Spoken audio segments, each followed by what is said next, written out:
I'm Duncan McLeod, and this is Meet the CIO, the monthly show from TechCentral, where we talk not to technology vendors, but rather to the end users of IT, the banks, the retailers, and the manufacturers and other companies about how they're using modern technology to power their businesses and drive their strategic agendas. Meet the CIO is proudly presented by Wipro, and we thank the team at Wipro for helping bring you these exciting interviews. You can learn more about Wipro at wipro.com. Go check them out. Now, our next guest on Meet the CIO is Jörg Fischer. Jörg is CIO at Standard Bank Group. Jörg, it's good to see you. Welcome to the studio. Great, Duncan. Thanks for having me. It's great being here. Awesome. It's a pleasure. We were just chatting before we started recording, and Standard Bank Group is actually the biggest spender on IT anywhere in the African continent. Yeah, I mean, I would say that, I haven't got all the facts behind it, but I can definitely look at it from a South African banking perspective and just chatting to our organization. I mean, we run a technology shop of about 5,500 people. That's permanent employees. If you think about it, we must probably got another 2,000 to 3,000 sort of third parties working for us. And then I think we spend around 24 billion a year on technology. That's all inclusive, people, software, includes amortization. Yeah. But Standard Bank's a big organization. We represented or we work on at least 22 countries on the African continent. And yeah, we operate through 4 business units. Yeah. So it's big. But 5,500 full-time employees, that's a large organization on its own. Yeah. Never mind the whole rest of the group. So you must be a busy man. Yeah, I mean, ultimately is I've got great people working for myself. So from a technology perspective, we very much followed the structure from an organization perspective. So I say is we operate through 4 business units, our corporate investment bank, our business and commercial bank, our retail bank, which we call personal private banking, and then our insurance asset management, which Liberty is part of that. So I got sort of 4 CIOs, which actually operate sort of, call it those business units even sort of quite separately. Right. And then I also got a CIO that looks after our corporate functions, which would be HR, finance, risk. So I operate generally like through those 5 CIOs. Obviously, I've got quite a bit of a center team that looks at more at the standards for governance oversight.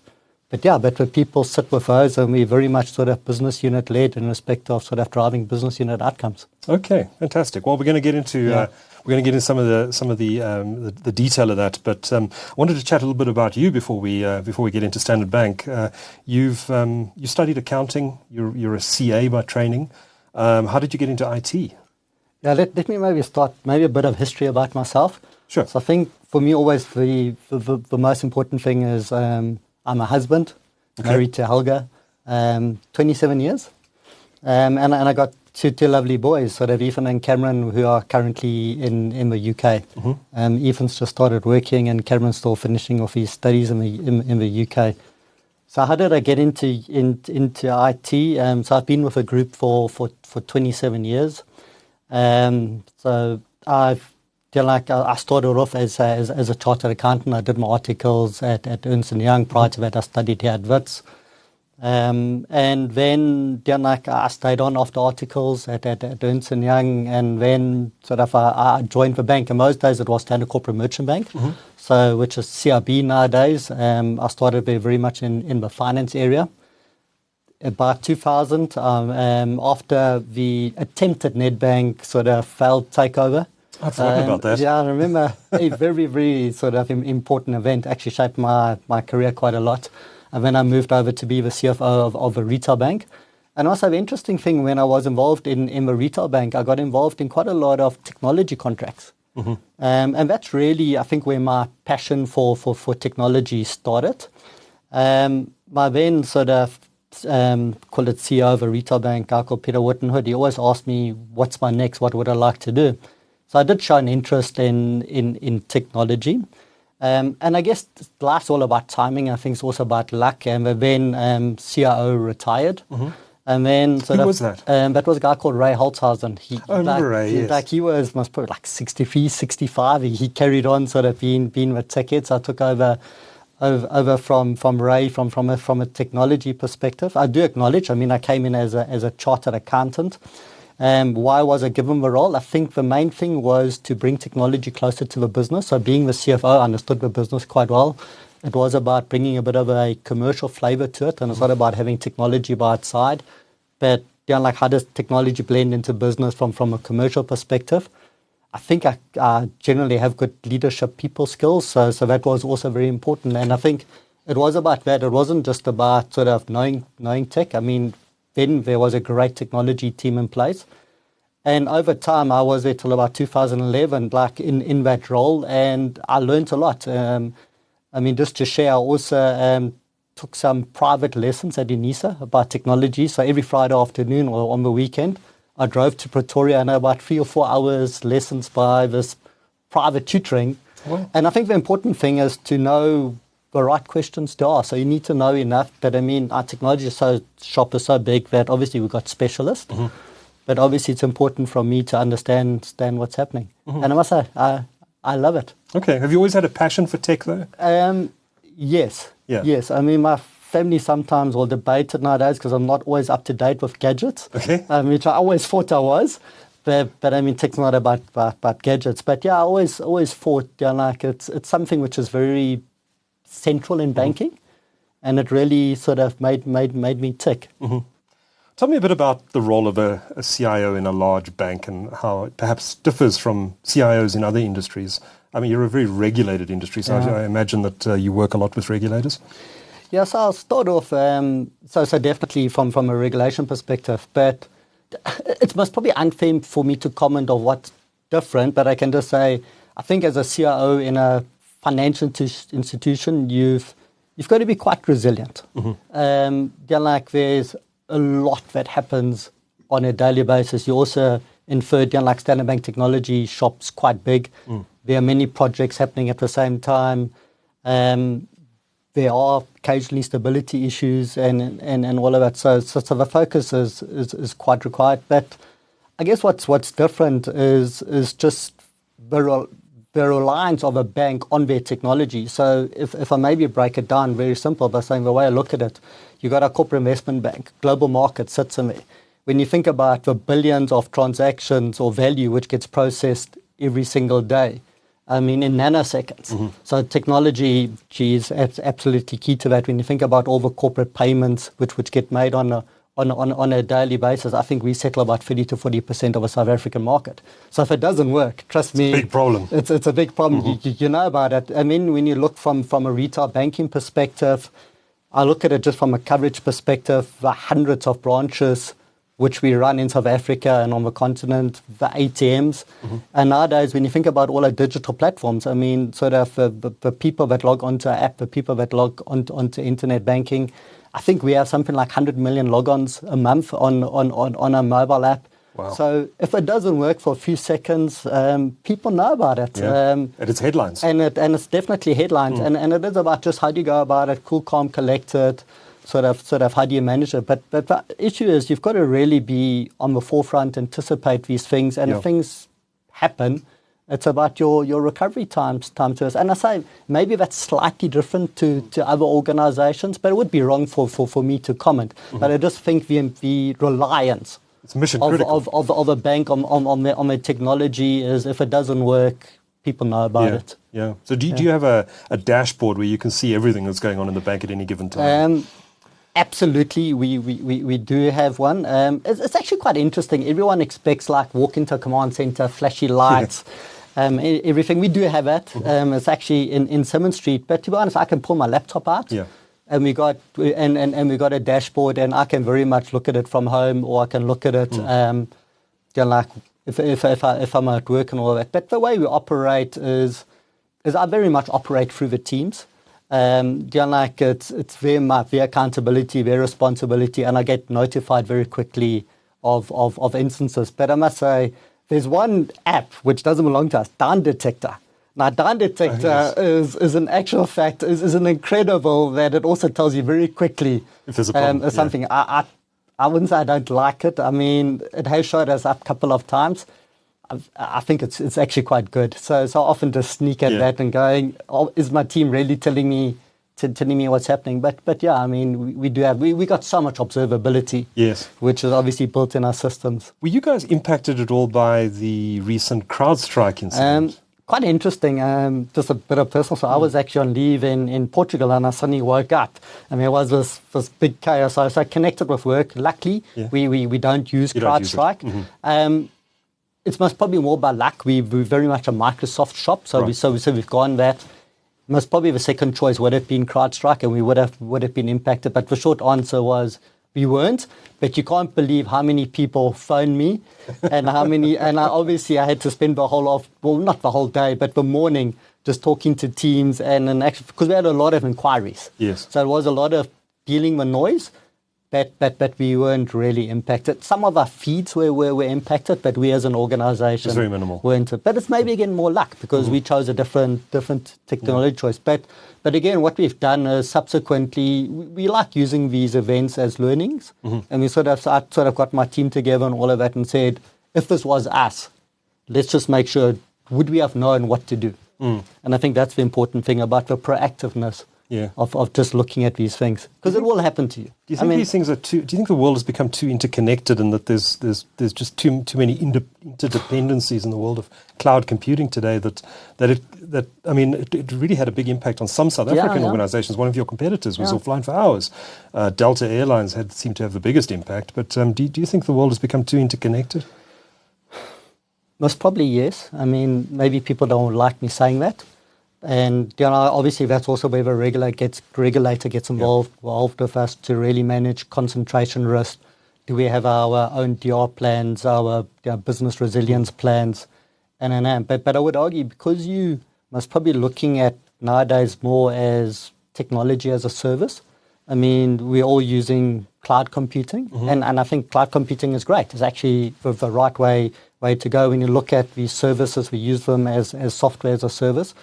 So definitely your concentration risk does increase, but it is actually up to us to make sure that we've got adequate business resilience behind it, and sort of you've got to play those scenarios out and just sort of think what happens. So you've got to actually plan for the worst, and then hopefully get rid of these single points of failures. Yeah. But your answer is it more interconnected? It is. It is. Yeah.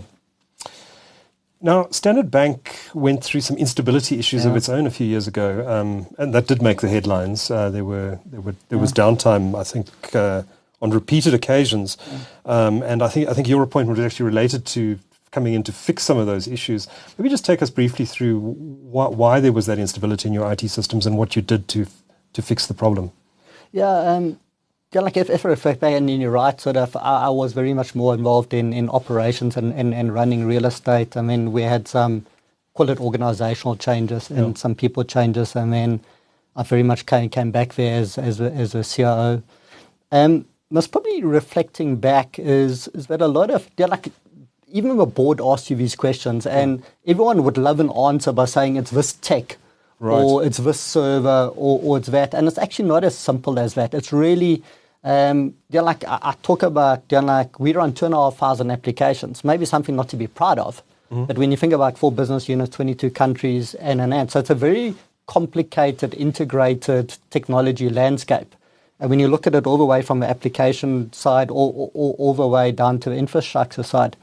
So often something went wrong and it just had a bigger impact to the organization. Often our app or our internet banking would sort of limp along at month end. Some of that was capacity issues which weren't really thought about. Sometimes changes happened and they had downstream impacts. So most probably what I can say, what did I concentrate on? For me, the first thing is what I tried to do is very much work on the people aspect, the culture. And it was about, as simple as stuff, I call it sort of back to basics. And it was about giving the teams a bit of a comfort space of saying, guys, we're actually one team. I don't care if you work in software engineering or infrastructure, or you work in this part of the bank or this part of the bank, we're all impacted and we work as a team. The other thing is the comfort of being able to escalate issues. What I often find with technology people, and I don't know if you've come across it, is always it will be fixed in 5 minutes. And often people make, I wouldn't call them mistakes, innocent mistakes, but they try and cover it up, and it gets worse and worse and worse. So I really encourage people speaking up And it's about sort of, let's escalate fast. Like, let's really, and you talk about sort of, how do I get access to what's wrong? We very much put a system in place. Let's tell people about it. And then the other thing is, what I found with technology people is, I always call it, they didn't take admin serious. Okay. So they didn't like the whole admin part behind their jobs of, like the paperwork behind it. Is it properly tested? Do we go to the right committee? So I think the first step, what I did is I brought a lot of discipline in. A lot of discipline of how we go about doing things on a day-to-day basis. Elevated the voice of the engineer. And for me, it was very much about, our engineers are the important people. It's not management. Like, I'm not important at Standard Bank. In actual fact, the engineers are important. They really manage the systems on a daily basis, giving that comfort, giving them the platform to speak. I mean, you always ask by saying, like, where do I spend my time? So, for example, I run a weekly stability meeting. Actually, I just had one by coincidence this morning. And I get the senior team together, plus others, and we talk about all the incidences in the week. And what happened, and what I've tried to do is turn this into more of a learning culture versus an accusation culture. And it's more about, okay, let's understand what went wrong, and let's learn from it. Let's be proactive. Can we maybe share it with another country? And so I brought that into place. I then also got something like a root cause analysis afterwards, which says, like, let's use those platforms for other people to learn. And if things needs to be fixed, let's actually document it, and let's follow up on that. So again, discipline. We spent a lot of time with our vendors. I'm a firm believer in like, your vendors are your partners. And this is not about legal contracts. So, we spend a lot of money with our international vendors. We spend a lot of time with them. And for me, it was about, how do you make sure that you got your best people working for us? And the same thing, I built such a great relationship. I don't like calling vendors names out, but for example, we run a big mainframe. Every bank runs a big mainframe. So it's IBM. I can nowadays talk to the head of mainframes in Poughkeepsie, and whenever I need help, in actual fact, there's a direct line there. So you've got to spend a lot of time, like, building up those relationships on the system. So those are, like, some of the things. Obviously, technology-wise, just understanding our blast radius, understanding our capacity management. But what's probably what I'm getting to is, it's not one thing. And the thing is, look, we've had incredible success. And I'm not saying is we will never have outages. We will have outages. For me, the main thing was, how do we actually, how quickly do we detect it, and how quickly do we solve it? So for me, that's the important system which is put in place. Like, even yesterday, I don't think most people knew, our app didn't work for about 5 minutes, but it was resolved. So it wasn't like the whole day, but we knew this morning I had the meeting, we knew exactly what the issue was.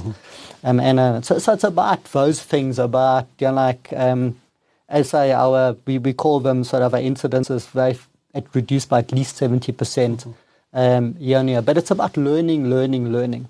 So it wasn't a problem with your technology platforms. It was more an issue of culture that needed to be changed. It's most probably culture. Some things of most probably how our technologies were speaking to each other.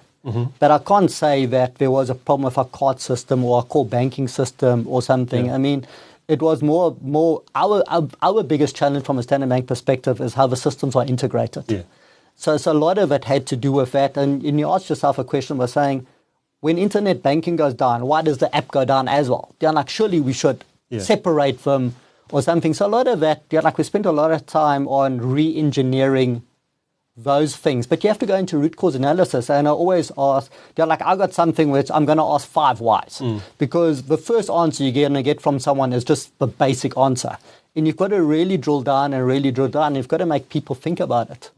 But also got a great story of, one of our software engineers made a mistake about 3 or 4 weeks ago, owned up straight away, and the issue got fixed within minutes. And I actually applauded the person, and I said, you know what, I actually want to really put you in front of the 5,500 people and saying, this is the behavior.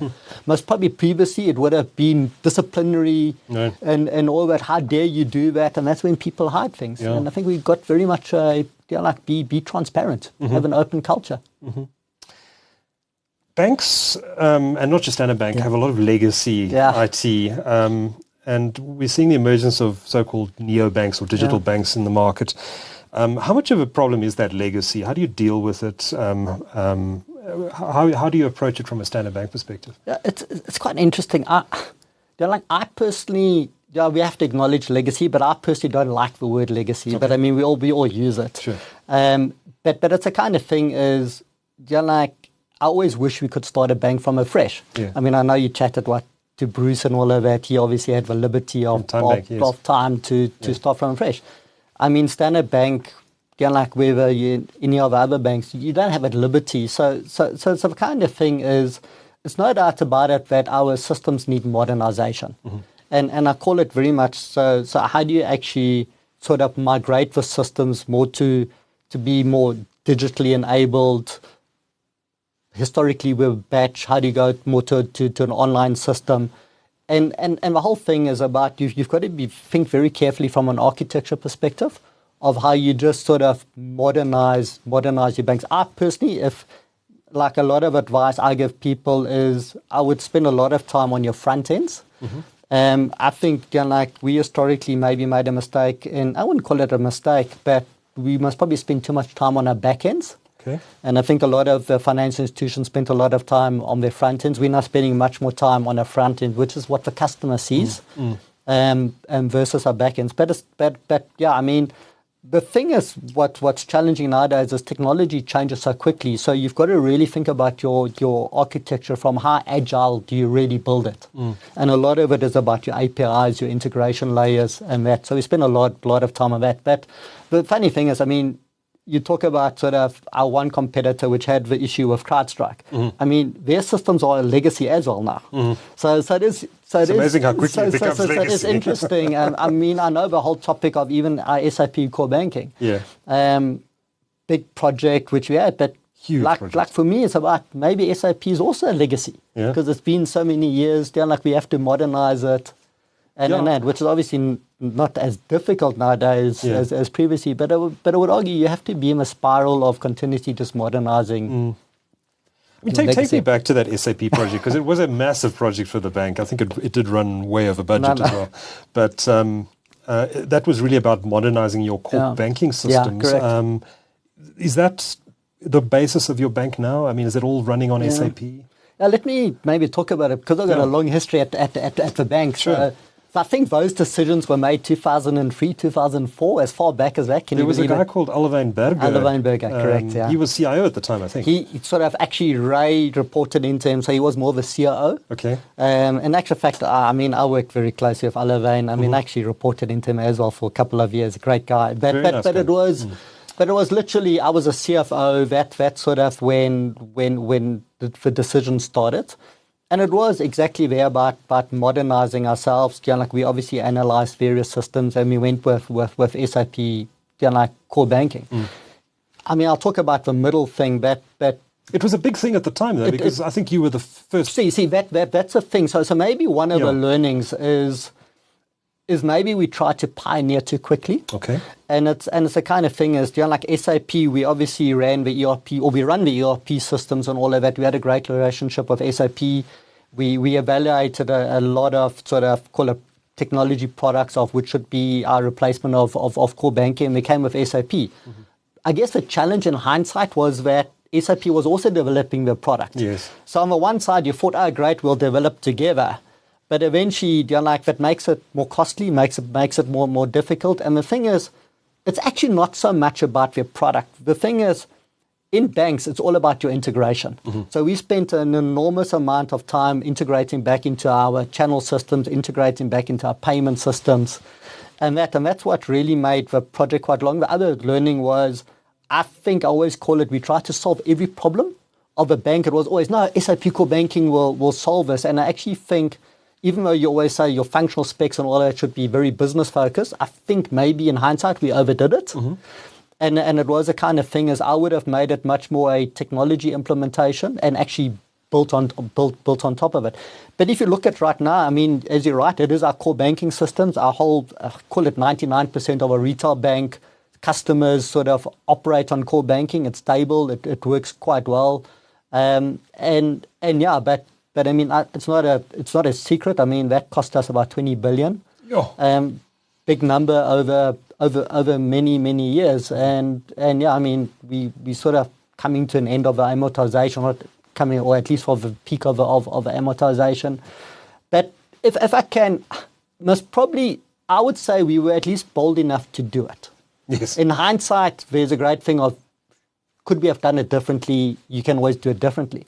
Good luck to the other banks in this market, because they all have to modernize their core banking systems as well. So we've done it. And I think everyone doesn't want to be the CIO when you go through that pain. I speak to a lot of international CIOs, and it's a very, very difficult program from legacy to modernize. But again, also those core banking systems nowadays have also evolved so much that.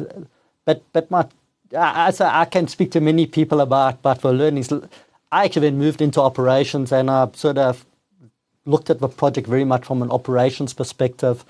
Had a few words always with my IT colleagues in those. But I say, I mean, it's a great system. It works. It's working for you now. Yeah. Okay. But in terms of modernization, I know you've I forget which cloud partners. It could be Microsoft and AWS. Yeah. But you've embarked in recent years on a big cloud migration project. How does that tie in with your core banking, your SAP system, and maybe just talk us through that? Let me make so the thing is, I mean, it's quite public. Is we got a cloud partnership with AWS and with Amazon Azure. Sorry, Amazon, Microsoft Azure. Apologies. So with that, Google's also come to the party, but I always tell my Google friends, you've been a bit late coming to South Africa. So we got that. I mean, it's no doubt about it is that we want to migrate as much as possible onto these hyperscalers. I really think from a computing perspective and from a storage perspective I don't think we in our own data centers can ever compete with what they offer. Sure. I mean, so it's a bit of in inverted commas, no-brainer to go that route. You've just got to be careful how you go about it, and it's not about everything what you got now just put onto the cloud. So we've very much looked at our x86 estate, and we're in a process of migrating that quite hard to both hyperscalers. We're quite clear what goes to what. We've actually taken a choice of our customer-facing systems are more AWS, our back-office systems are more Azure. We just made that choice. I'm not saying it's a right choice. We made that choice. So we very much migrating that, and we for example, I think in our last results, I don't know if we spoke about it, but we sort of was probably about 44% of that journey is done, and that's the x86 mistake. Coming back to core banking and all that, so the way we're looking at modernizing our systems is that many systems going forward, so even the SAP core banking next version upgrades card is we think that a lot of that will be born in the cloud.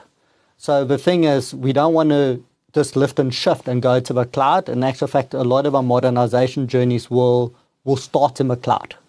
And that's how we're tackling that. But I play I focus on the commerciality behind it. Like, you mustn't just go tick, I've gone to cloud. And we really look at commerciality. But I think you've got to look at it from a client experience perspective. So for me, it's about, does it give you better stability? Does it reduce your risk? Does it reduce your cyber? And then is it at least commercially viable, at least equal? But that's where technology is going to. Very, very interesting. Yeah. So you're committed to that course. Yeah. What happens to your core banking system? Does it stay on SAP? I think it's no doubt about it. Our South African core banking system will remain on SAP. I mean, we're still doing that evaluation, but the next version of the core banking will be cloud enabled. Mm-hmm. And as we do those upgrades, it will just flop to the cloud. Yeah. But what do you see as the benefits and potential downsides of moving to the cloud? I mean, it brings a new model in terms of the way IT is paid for. It goes from a CapEx to an OpEx sort of model. What benefits does that bring to the bank, and are there any downsides to it? So what I like is exactly that, is that I think nowadays is because you don't have to have these massive CapEx investment in data centers, like everything that goes into your data center, that you very much swing to a pay-as-you-go model. I think the great thing about it, what these hyperscalers offer you, they offer you, like variety of computing power and variety of storage. So you got very much great choices which you have. A debatable point, but I'll stick to it. I think they are more resilient. When you think about it, is any of them, they run, call it free zones across South Africa, whether it's AWS or Azure. We run 2 data centers, so they already got one more. Plus, the nice thing about it, you can go multi-region. So you can, for example, run out of Cape Town and run out of Frankfurt or Dublin. So I just think variety of a resilience perspective, if you really configure it correctly, just gives you so much more. But downfall, what you've got to be careful is most probably our learning. So you've got to be very careful about, I would argue, the commerciality. Because what can happen is your computing power can suddenly run away. So we all got the new sort of topic of FinOps. So you need a very strong FinOps area, and which we've built up tremendously. And this team has been saving us millions, really looking at the computing behind it, the storage behind it, and really looking at optimizing it. So that function for me is very important, because otherwise it will run away. And then you've just got to be careful. I mean, we spoke previously about the concentration risk. So you've got to really think about it by saying, as if something happens, like, what would you do? And for me, it's about, like, if something happened to AWS or Microsoft Azure, maybe bigger political or whatever, can you flop from one to the other? And I'm not talking you can flop in minutes, but I'm just saying is sort of how your contract's structured in respect of data ownership and all of that. How can you go across and then just really build it from scratch? I mean, we got great partnerships with both. I mean, we got some of the best international resources working with us. I sit on the AWS Technology Advisory Board. Okay. So like there's a meeting once a year in New York, and then in London. So I sit on their tech advisory board. The same with Microsoft. So we really work as partners. And I mean, these companies are incredible. I don't know if you've ever gone to reInvent, which is the AWS big thing, but you suddenly see like 60, 70,000 people there, and you start seeing, wow, like the world is really run by these tech. I mean, Microsoft's got a similar one, which is happening in October. I think it's called like Ignite and all that. So it's big. What sort of conversations do you value with IT vendors?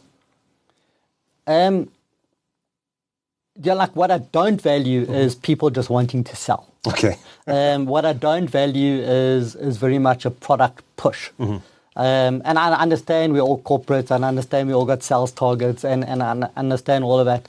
It's more about sort of working together with us for a long-term benefit. So that's more what I value, is that we collectively learn on the journey. I like it when they challenge us, but the challenging mustn't be selling. Like a lot of it is for me, it's about just challenge us and bring me examples of what do other organizations do, and is there anything we should learn about it? And if we've learned something now, how do we go onto that journey? And I always know things don't happen overnight. Sure. So for me, it's really that partnership. And for me, it's not about pushing sales, pushing contracts, but it's an actual fact, have they really got our interest at their heart? So a bit of more advisory. Yeah, and it's advisory, and then really working great with our teams together. Yeah. That's what I value.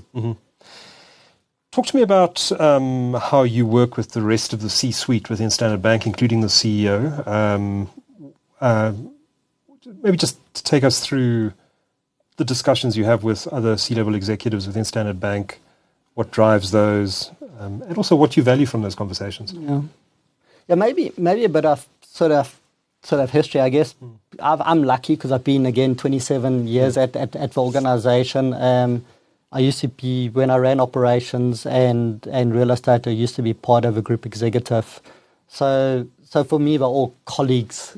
Like we are familiar, and we all know how to talk to each other, etc. When it comes from a technology perspective, I think for me, the most important thing, and the way I also structured our technology shop, is that we've really tried to push that we call it the group chief executive, but very much the 4 chief executive of the business lines also take accountability and responsibility for their technology. So it's about, how does technology enable your business? And it's very much, like being from a client-centric perspective. Obviously, stability is important. Like where do we spending our investments on, and so it's quite interesting nowadays. Instead of me just being the IT guy that gets all the blame, in actual fact, I push a bit back, and in actual fact challenge the chief executives by saying, are we spending our money on the right IT projects? If there are stability issues, I want, in actual fact, those areas to focus on stability issues and not deliver features. But I think like I'm an integral part of a team. I like challenging, and I like bringing new ideas like to the forefront. Like we spoke about cloud, and it's about how do we enable your business from a cloud perspective, but look at it from a business perspective. I hate pushing technology, and we all know the new word of AI and all that big topic. And it's the kind of thing is like how can AI actually really help your business, but then be business unit led. But those are sort of more the discussions. I mean, ultimately, how do we make everything at an economical price point? I guess because of my CA background, I'm very much in favor of these really commercial solutions. It doesn't have to be the most sexiest solutions, but it's about are they commercial, and do they add value to our clients? Yeah. But I'm very much integrated in the team. I think most people at Standard Bank know me because I've been in so many roles. It's a great organization. It's a fun organization. Yeah. So, but you've got a seat at the table, and you contribute to the formulation of the strategy of the group. And yeah, I mean, I don't sit on the group executive anymore. That our chief operating officer sits there. But let's put it this: I get involved in so many meetings. I sit on the technology board. So obviously, technology board is a sub board. So I get involved in those discussions. But I mean, Sim and I chat quite often, and it's. I mean, Standard Bank's got a great open door policy. So we chat a lot. I'm always interested in how organizations approach the topic of cybersecurity, which has become so important in recent years. And many organizations have, and I presume Standard Bank is one of them, just given its size, that they appoint a CISO who sits alongside the CEO often, or reports to the CIO. What does it look like inside Standard Bank, and why have you taken the decisions you have? So the way our CISO works, so our group CISO reports into me, but also into risk. So it's got a dual reporting line. I guess I'd manage sort of. Don't want to mention his name in case somebody wants in actual fact hire him. Brilliant person. Also one of the best in the country. Actually, the best in the country. Better not mention his name. But it's the kind of thing is obviously from a tech perspective. I work very, very closely with him, and obviously spends a lot of time with the risk fraternity. If you look at like just cyber itself. Are we worried about it on a daily basis? Absolutely. I mean, it's a big topic worldwide. When you think about sort of from the World Economic Forum, it's definitely within the top 10 risks. It's definitely dialed up. We got about 800 to 1,000 people that just work alone in cyber security. Wow. We spend north of $1 billion on cyber security. We've got quite a good in-house team. But we actually work quite a lot with partners. And I did mention that, like we very much gone along the Microsoft sort of so security stack. And then we got CISOs in all the business units just to make sure that from a business unit domain perspective, like it's run there. But yeah, I mean, it is a topic. They spend a lot of time on our cloud journey. So I expect sign off by a CISO. By saying is whatever we move to the cloud, like I want the CISO sign off by saying is does it adhere to our guardrails, our standards, but it's an integral function in the bank, very, very important. Definitely, I wouldn't say getting more focus. I mean, it's always had focus, but if you had to ask me what keeps me awake at night, and that is a bit of a cliche always. Definitely cybersecurity, because the thing is you just don't know. Yeah. I mean, there are most probably hundreds, if not thousands, of people on a daily basis trying to infiltrate your systems. And it's that. I often say to our team and to the executive team, it's maybe like it's a timing issue, and we should rather concentrate on how would we respond. Like have you got, and I spend a lot of time with other CISOs, just international ones, just to learn from their incidences. And sort of say, okay, how did you handle it? Because there's a lot of stakeholder management, regulatory management, and that. But we've got a brilliant team there. I mean, on the last year when we were sort of got a few awards at for CIO SA, we got the cybersecurity award. So well done to that team. Okay.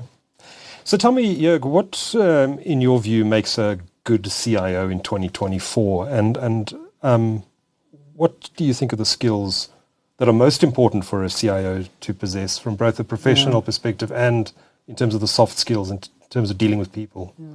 Look, again, take it from where I'm coming from. So I haven't grown up in technology, being a software engineer. So maybe I'll be a bit biased towards it. But I do think, I think the days of a CIO just growing up from being a software engineer and then suddenly being a CIO, I personally think that's not good enough. So for me, the important thing is, do you really understand the business? And do you understand the industry you're in? I may be a bit biased, but I actually think for an external CIO to maybe come into banking, to understand banking is quite difficult. And I would maybe, if I went into retailing or whatever, so I would argue that you really need to understand the industry, you really need to understand the organization, because it's so complex, and you need to understand what does the organization want to achieve. Yeah. So for me, a lot of it about technology nowadays is all about the customer. It's not about the tech. It's about, how do we really satisfy the customer? Give them time back, do things easier, are resilient, are stable, are always there, trustworthy. So I think if you've really got to understand that, then I do think you've got to understand the new stuff happening. And some of it is, I wouldn't call it it's hype, but you've got to manage the hype, because everyone goes suddenly to Davos and there's a new topic. Like years ago it was cloud, now it's AI.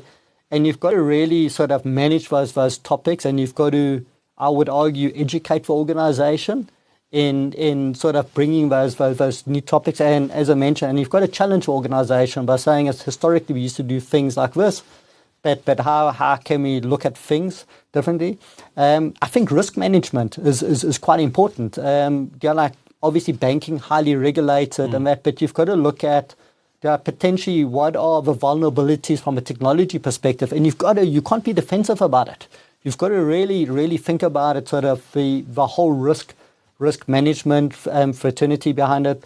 We spoke, and when you asked me about sort of, I think you've got to be an integrator, collaborator. You've got to really understand how to talk to the C-suite, how to talk to the board. It can't be complex tech speak. You've got to really take complex matters and simplify them, and again talk about it. What does it do from a business perspective? Look, I can carry on. You need to be a good all-rounder, but it's definitely, you've got to do that. And then I would argue you've got to have good people skill. I mean, you spend a lot of time with your staff. You've got to lead them. You've got to motivate them. Technology is not always an easy job. I mean, you got outages, and trust me, no one actually wants an outage. But you've got to also protect the team. So a lot of my role is to be a bit cool and calm and collected with the team, while the C-suite shouts. I'll take the blame. Let's protect the team to really get on with what they're supposed to be doing. But like a coach. And it's a kind of thing. And you've just got to motivate your staff and as I said, coach them. But I must say it's a real great all round role. I mean, you really see the organization. But I say you need big resilience, because there's always a project that something goes wrong or something from a resilience perspective, and you've got to look at things from a big picture perspective and know when to get involved in the detail. But I think that's where it's most probably evolving from pure tech to solving business problems, and you've got to bring the technology to the forefront of solving those. I mean, my biggest worry is that technology is moving so quickly, that how do we become more and more agile? So we spoke about core banking. When we did about core banking, as I was in finance and all of that, we spoke about 10, 15 years. That's not what a project should have taken, but we talk about when you want to amortize these things. Sure. I don't think you got that liberty nowadays. I mean, AI, we didn't speak about, 3 years ago? Yeah. cloud we didn't speak about. So it's all these things. They're like, what is the next thing? And it's really forefront of all of us. Yeah. I want to talk a bit about where the banking industry is going and maybe ask you to look forward 10 years if that's possible. But before we do that, how do you attract and retain talent? Because, I mean, that must be a key part of your job. And we know there are serious skill shortages in certain parts of IT, security being one of them. How does Standard Bank go about making sure it has the best people? Yeah, so there will always be a shortage of talent. I mean, it's an interesting topic, but wherever I sit at a CIO forum in Johannesburg or wherever I sit in one in New York or in London, it's always a topic. And for me, it's the kind of thing is, let's just accept it. And obviously, we've got to do something about it. But we're all moaning about it. How do I go about it and how do I look at it? And I think I use different things. I think working for the Standard Bank technology shop is awesome just because it's so vast. You've got 4 different business lines, you've got the geographies, and we really get involved in all the tech. So for me, you've got to really promote and motivate. The saying is, if you come to technology, into Standard Bank technology, it's actually a factor career. It's not just a job. That's the one thing. The other thing, like we all got this working from home, working from the office, and that. I hope my CEO doesn't listen to me, but I know it's recorded. So, but the thing is, I very much sort of said from a technology perspective is you've got to be a bit more flexible to your engineers. And what we've done is we've taken huge advantage of. Years ago, if you applied for a technology job at Standard Bank, it would say Johannesburg, like 7th Street or Rosebank. And I guess if we learned something about COVID was that, we've got offices in Cape Town, we've got offices in Durban. I mean, never mind our international offices. So a lot of our staff left for the Cape. So now the beauty about it is now we're getting them back. We just Cape is, go into that office. So we started, so we learned. We learned from that thing, and then for me it's just it's about location, offering great offices, offering great career opportunity.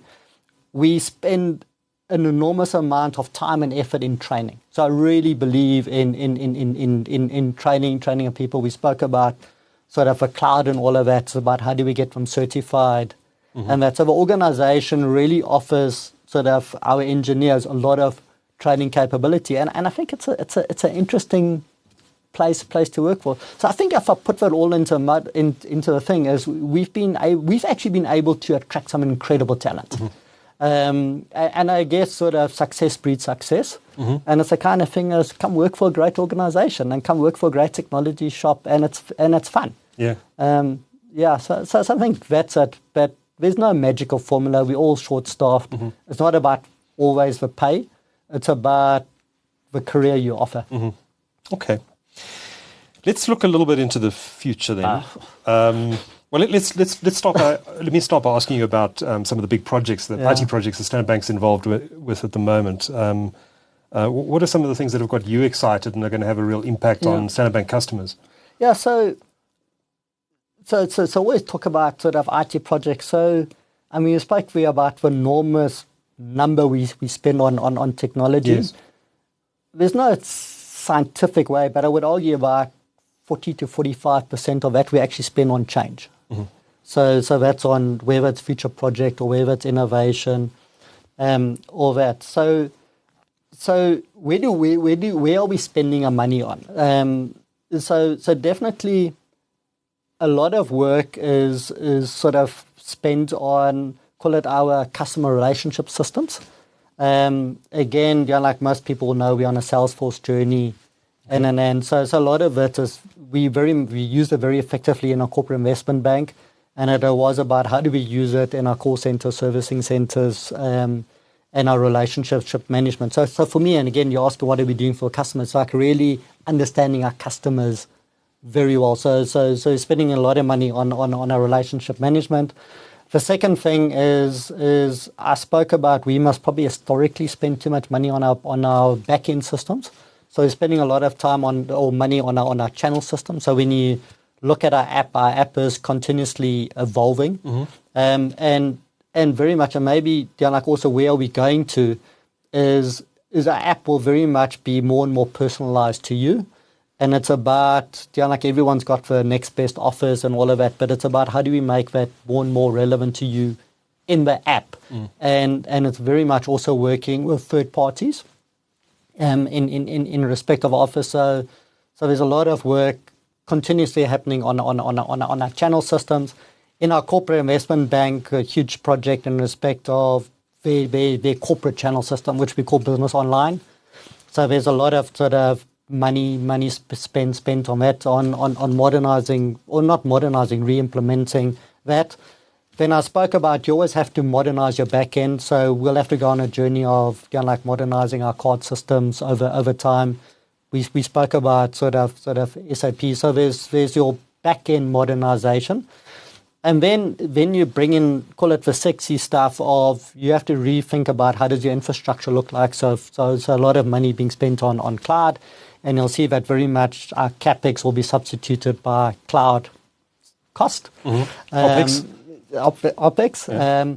And very much sort of the AI world. But I would argue, like it's relationship management, it's channel systems, and it's modernization of some of our backends to be more agile, more flexible. But the thing is, what I learned with IT is you never arrive. By the time for me, the joke is by the time you've maybe arrived, that's already legacy. And so you've got to really think about sort of from an architecture perspective is how do you stage it. Yeah, so that's where you focus about. I say we spend a lot of, for me, where I get involved, I get a lot involved in the governance of these projects. Are we running on time? Are we spending the right money? Are we getting the business value out of it? And that's also what we report out of to the board. Okay. I must ask about AI. It's the topic of the moment. Are you excited about generative AI? Are you using it internally? Yeah, I mean, definitely. But I think for me, it's quite interesting. We use Gen AI, and I would argue most probably 70 to 80% of the stuff everyone's doing is AI. It's not really Gen AI, but that becomes now technical. So are we busy with it? Maybe a bit of talking around it. Absolutely are we busy about it. But I'll tell you how we're approaching it. So for me, the first thing was to in actual fact, educate our board about it, educate our C-suite about it by what is really this Gen AI world and our AI world. So we had a lot of those learning sessions thanks to our partners and that. Then we've actually fact created training courses for our staff. So for me, and it's not just tech related. For me, it's like really, I think everyone in my organization should understand AI. And for me, it's not about AI taking your job away. It's about AI complementing your job and making it more efficient. Going forward, I mean, I came from, after IT, I went to operations and back to IT. It was amazing how we automated stuff in operations, and we were able to retrain a lot of our staff members into more value-added work. So I view AI very much about, like at the beginning, AI can do a lot of the laborious stuff and help you. So there's staff education and curiosity required. Then there is, then there are the specific projects. I'm a firm believer in, so we from a center perspective, we know which technology to use, and I've gone very much more on an and strategy versus an or strategy. I think teams need to play around with it versus you're going to spend 1 or 2 years deciding which one, and by then it's old anyway. So we got a lot of our proof of concepts in place. I guess the challenge, and I'll be quite transparent about it, is how do we scale them more? And I'm actually going to challenge the team of much more about, I think we should work on less. And I actually think we should learn more about scaling. And then when you think about it, so I look at it call it maybe 3 areas. The one area is, call it AI for technology. So that's very much code assistance, sort of use cases, test cases, all of that. So we're pushing that quite. So this quite is AI to help your software developers write code. Correct. This is AI, and I do think definitely you get an upliftment, and it's quite interesting talking to the software engineers. Some say it's 40% better, some say it's 5% better, but to be honest, it's better. So it's about how do we adopt that more. So I call it AI for the technology space. Then there's AI, call it for the call it to service our clients better. And that's sort of in our service, call it in our call center, service center. I think a lot of a routine tasks you can definitely do with AI. So there's a lot of, call it projects and POCs happening there. Even like relationship management by saying is, I've got a meeting with X, Y, and Z. Let's try and get as much information about it, and then really go to the client. Where we haven't yet ventured into is I don't think we are yet totally comfortable to let just AI run to a client by itself. Okay. So we definitely still got quite a lot of balances in place. I call it the man in the middle. So staff assisted. So we haven't yet gone to that bold step. But I think from a technology assistance perspective, making the workforce internally more productive. We all heard about co-pilots and that. So that's happening from a servicing perspective. But yet, can you 100% interact with Standard Bank and there's some Gen A model which will give you an answer? Not yet. Will we get there? I think we get there. And where I'm working a lot is on whatever guardrails, and then all of it responsible AI. So we've got our risk people really working with us. So one of the learnings is you've got to really bring your risk people into this very, very early, and then actually work together. The last thing what you want is sort of some AI going rogue. And that, I mean, it's quite interesting. I was on one of these, I think the MasterCard Tech Advisory Board, and then one of the guys spoke, do you have a red switch? And I said, what do you mean? He says, if something goes rogue, who hits the red switch to stop it? And it's quite interesting. So I brought that back to our organization, and I sort of said, like, maybe we also need to think about this by saying, if things suddenly go rogue, because you don't know new models and how do we cut it, and what would be our business resilience in time? But a very interesting topic. I think it's here. I just think, like we're not like the pioneer in it. I had the cliche of fast follower, but definitely we have to adopt it, and I see a huge benefit into it. But I'm also going to be quite interested in following this whole, putting my CA and my accounting hat on and my financial hat on. I'm really interested in the valuations of these tech companies. Right. And it's like they've invested billions of dollars into this, and over $100 billion. Like, I think it's going to take time.